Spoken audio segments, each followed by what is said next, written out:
Wow, it has been super intense. It has been like a crazy ongoing month, 2 months, 3 months, and it all just ends right here. Well, not ends, but still, it sucks. So, this is what happens. You know what? This freaking Nissan driver, no front bumper, dude. Like, this is insane. I mean, we're in Texas. Like, how do you even drive around like that without getting pulled over? Like, isn't that a law or something?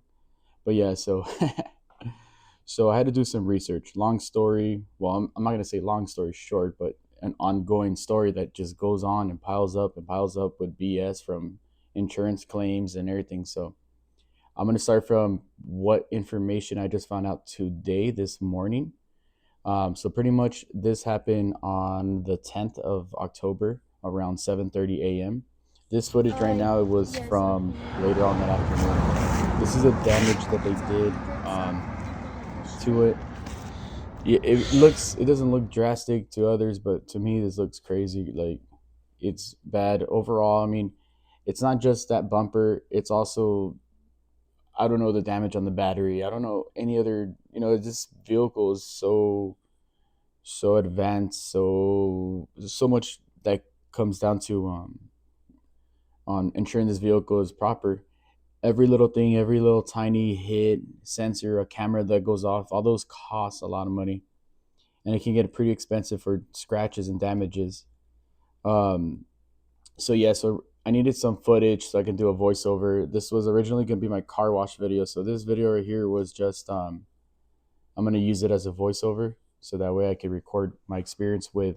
I don't even know what to label this video. I'm gonna go with maybe my my story with Progressive Insurance and what happens in a hit and run accident. So the way this was filed was a hit and run, and so as you can see in the first clip, there was no front bumper, so there was pretty much no way of figuring out who was driving or at least a plate, because once we pulled over, well, once my fiance pulled over to the side, she I don't know, she pulled to the side and the vehicle made a sharp left and took off. About 10 minutes later, while we're doing the full call, she called me to explain to me what happened. I got there to the scene. Then she looks over to the left behind her and she goes, "That's the car right there." Kind of like very subtle, like, "That's the car right there." And I'm like, immediately took off running. I pulled out my phone and I zoomed in, tried to get a plate, and I got the plate. And as that vehicle was heading off, I saw the front bumper. Still, I was kind of unsure. I was like, I was still kind of shocked, but my number one thing was that everyone was okay. Everybody's all right. You have all these emotions going on. Um, yes, the severity, but still, anything can happen. Neck injuries, back injuries, even just getting out of the car, you can have a neck injury. It sounds funny, but it's pretty legit. Even or your back, like just coming out the vehicle in the wrong way. Imagine just getting hit suddenly. But anyway, so the way it happened was she took off. I got a freaking photo. So we're still doing the 911 phone call. They get there, they're doing their thing. I was a little, I was more concerned about my vehicle when I was interacting with the police officers. I feel like one of the officers was kind of not happy. He was talking about the features on the car that he didn't know that it had a camera and stuff like that. And he was talking to me about it, but I was mainly concerned. So I kind of like stopped talking. I wanted to just focus on getting the information, getting everything down. So this process took about 20 minutes. The police showed up, they filed a report. One guy pulled out a camera, was able to record the footage from the dash cam, and I wasn't able to save it on the freaking car. So I think Tesla needs to make an auto save feature where I don't know if you review the footage, it just has to be more like save this now on the top right or something. So that way you can just worry about saving it instead of having to click onto the controls or dynamics and then clicking save, or changing the feature where it honks and then it saves the camera footage. Um, But yeah, so the cop, he's getting our information down. This was, I wasn't driving, it was my fiance. I mean, she was not at fault at all. It was this lady. There's a blind spot in that right corner. So if you pulled out of that little driveway more than once, you know that once you go a little forward, there's a row of cars. So you still have to kind of slowly creep out to peek and then make sure everything's clear and then go forward. Even though it's a school zone, most of these people still don't Okay, follow so I'm the just gonna have rules to at all. improvise Like 80% since don't I follow only the have speed one. limit. And I'm going to use this one rag. yeah, Usually so I as use what 10. happens, I start with one clean rag and I start from the top It's and make my literally way just to a the case bottom. number. Sometimes And then, I'll hit this very one of the first. officers was I'll hit the explaining bottom while I was from doing the starting from insurance here claim. down He all the was way like, "Are you around. focusing? Are you All the way around listening? first. Because Just you're one too swipe concerned to about the that, top, your phone." one And swipe I'm to the like, bottom. "I'm And I'll do listening, that all and around I and I'll have keep questions I want folding to this. ask." And I had So to I'll ask, have like, it "Is fold this fours, case number and an then once I official do case one number area, that I'll has flip it all back, the and information, I'll a do it again. I'll follow up keep that I hitting every can piece go of to this the rag, because and I've I'll done a keep police doing it all the way report down to before the end. where I had evidence Then of I someone work my way scratching from the my Tesla, top. Then I trying to come all bang the way on the down. door using a mop Then I hit to each scratch the panel back of the car.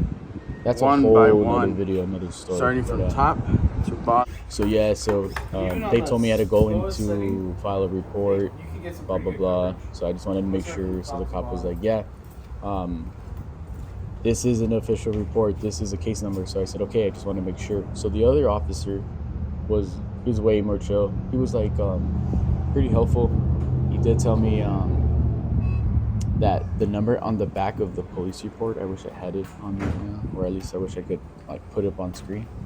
The police report, and it has like a little description on it. On the back of it, there's a phone number for a special traffic unit or something. They both said, "Call this number if you see the vehicle and you suspect it being the one involved in the accident. Go ahead and call that number, and they'll send someone out so they can get the information." I don't know what they do. I don't know if they take photos. I don't know. It just seemed kind of too unrealistic for them to just have a number where someone can just go out and get footage of the vehicle. So I just want to make that clear. So I said, "Okay, you know what? We have a suspicion that this person does live in the same complex, so that shouldn't be an issue. They're gonna have to drive back. I mean, it's early in the morning. It's going with the flow of traffic. So I'm thinking, okay, you know what? Actually, this was my fiance is the one that said she probably lives here." And yeah, so sure enough, police leave. They give us all the information, case number, blah blah blah. They advise that let the insurance deal with it. I missed the part where they asked if we wanted to press charges.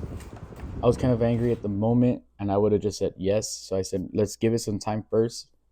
Let's let it flow, because this is the first time I've ever been in any type of fender bender, a little tiny accident. This is the first time ever. So I'm gonna ask a million questions. I want to know exactly 99.9% all the information of what happens with this. And I know everyone's case is different, but mine was this hit from the back. They took off. Now I have $1,000 deductible, or $999, whatever. And I'm kind of thinking the worst case scenario, which is the deductible, which is still a lot, and the damage of not having a vehicle, or the Tesla messing up sensors, or something that where the car will start messing up later on because of the way these vehicles are made. Is it? I'm thinking all of this. Like, can it? Have they done tests on collisions, and the aftermath of a small hit, or things like that, or all of that's going in my head. So I want to figure out everything, and having to deal with the I don't know if you can insurance. see, but you can. It looks So like just dirty water. so You yeah. start scrubbing. So moving on, So the I'm gonna car rinse this again. ends up I'm gonna driving pause it. back, The freaking thing. I and might. yeah, I we might. see it. I Just get the depends. plate. Just to For dry the it, I third guess. time, the But, yeah, car that's where I'm at. parks in the outside, and I happen to be leaving in my fiance's car, and sure enough, she's right there, coming out the car with a baby. So I immediately went up, got out the car, and I said, "Excuse me, ma'am, I just need your insurance information.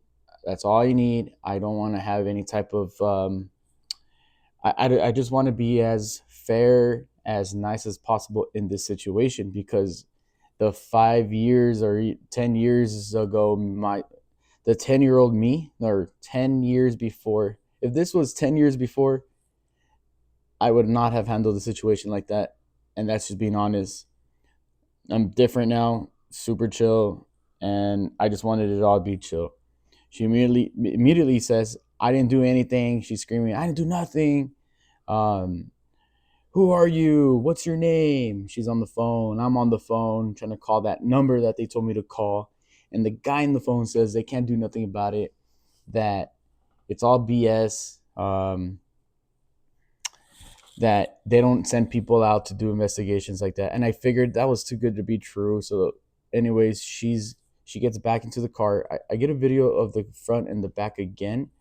I'm getting as much evidence as I can. She goes back in. She's like, I have a baby, I have a baby. And I was like, I just need the insurance. I just need the insurance. So she gets back in the car and she takes off and she goes back into the apartment complex.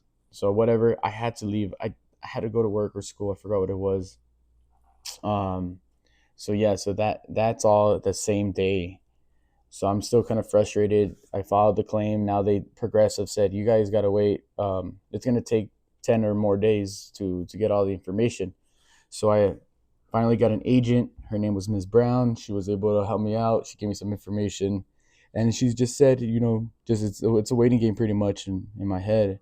I just want to get it. I want to give them as much detail. So I kept investigating. I kept trying to figure out. I even like thought that maybe it wasn't her, so I wanted to 100% check. So fortunately, I was able to get footage from a business across, and I was able to get the exact location of where they live. Um, I got the description of them coming out to the car. So they live on the second floor, and they're coming down the stairs, and they're going into the car, and then of course all the timestamps match, whatever. So I gathered all this information, even though they told me that the insurance was going to handle it and they were going to do all their little investigations, which I've now came to a conclusion that they probably just looked up a database and said, nope, they don't have insurance. I kind of skipped to the part where they don't have insurance. So 7 days later passed by. No, 7 days. 5 days later passed by. It was on the weekend. Of course, no one's going to answer. Today is Tuesday. Insurance lady calls back and says, hey, they got no insurance. Pretty much 99% chance they can't find it. You're going to have to pay the deductible. You have two options. You pay the deductible, then we do the repairs, and then we go out and we try to get the money back as much as we can back from the person named Stephanie, which is out that later on I found out the name. I was able to get the full name from someone. Um, they I was So once I got that full name, I went to the apartment complex to request to see if they had any insurance. Um, Luckily, they helped me out and they did confirm she does have an insurance that expires next year. So that right there, I was like, dude, right? Why couldn't they just have done that? Send their insurance person or their investigators to go out and actually look into it. I mean, I know it's a small collision or a small accident, but they should have one specific person doing, small claims, versus large claims. Except, just saying, oh no, you're kind of like out of luck. So right now, I'm currently pending and waiting to see what the management tells me. They said they have it on record that they do have insurance, but who knows if it's still active. So I'm trying to get that policy number, and I'm trying to get the insurance name. If they can provide that to me, I immediately texted my agent and I told her, hey, um, will this work out? I was able to at least verify that they at least have something on file. I forgot what happened right there. But yeah, to get something on file, and sure enough, she said we do have it on file, but we need to process it. So she said she'll be able to get me that information, and hopefully she can. I'll update it and see what happens from there. I mean, there's still a small fighting chance, so I don't have to pay this deductible because it kind of sucks. I need to come up with that pretty immediately. Supposedly, I have months to do it, or I can save up for it, and that's something I don't want to do because I'm afraid that it's just going to be ignored or just case closed. And sorry, we're not going to be able to help you, Progressive. And then my insurance is going to go up for no reason at all. Which now you kind of have to have non-insured motorist insurance. You have to have insurance for people that don't have insurance. It's just like I don't get it. I don't get how the minute I don't have insurance one day, I get pulled over, I get stopped, I get fined, but yet somebody else could be driving like a maniac, never once get stopped or pulled over or driving the way they are, and it's just crazy. And then, in fact, like that lady almost hit two people jogging in the morning. They started pulling out, and it's very difficult for me not to confront them at least like right now. Oh yeah, the two options was from Progressive. She said you have one A, we close this case, and you go and you fight it in court by yourself, or we go ahead and get the collectible, we do the claim, and then we try to fight for your deductible back. Which I asked, like, how long would something like that even take? And she was a little unsure. She found out. She said it's going to take about 6 months or more. And to me, that's still like, I don't know. I think I just pretty much gonna lose out on all that. Um, so yeah, so that's where I'm at with this. It has been a very interesting, crazy ride, and it is a bummer that I was able to get the car I finally want it. But that's a whole nother story. I actually got it through Carvana. I got the car I wanted, and it now has been nothing but issues. One, it's eye candy for so many people. I have no idea why people want to just go up to it and just touch it. I don't know why people want to mess with the cameras. I don't know. They know exactly where all the cameras are at. They're going up to the car. These are kids. These are grown-ups. People are always trying to get it to activate for whatever reason. On the sides, I think I point out. Let's see if you can see any here in the video. Let's see. So this left side here, where some kids started washing the car, or yeah, washing the car with a mop and like banging on the headlight for some reason. I can upload footage on that. It was caught on Sentry mode, and then I also have a Ring camera on top too. I don't have a home charger, but what I do is I do use a cord and I do connect it from the apartment complex. That will be another video as well, seeing how I charge this daily. I used to supercharge this mainly 99% of the time, but now I'm starting to do the trickle charging. My commute last month was at least 50 miles, well, 50 miles in and back and forth. So it was almost, yeah, about 60 miles. So I was constantly charging this car 5 days out of the week. That was about $9 for the supercharging, and then if I wanted a little cheaper, I would have to go to a supercharger a little bit earlier, connect it, and then the rate would be like around 26 a kilowatt or 26 cents a mile. And then, oh yeah, right there is where it got damaged, man. Damn, it's a bummer.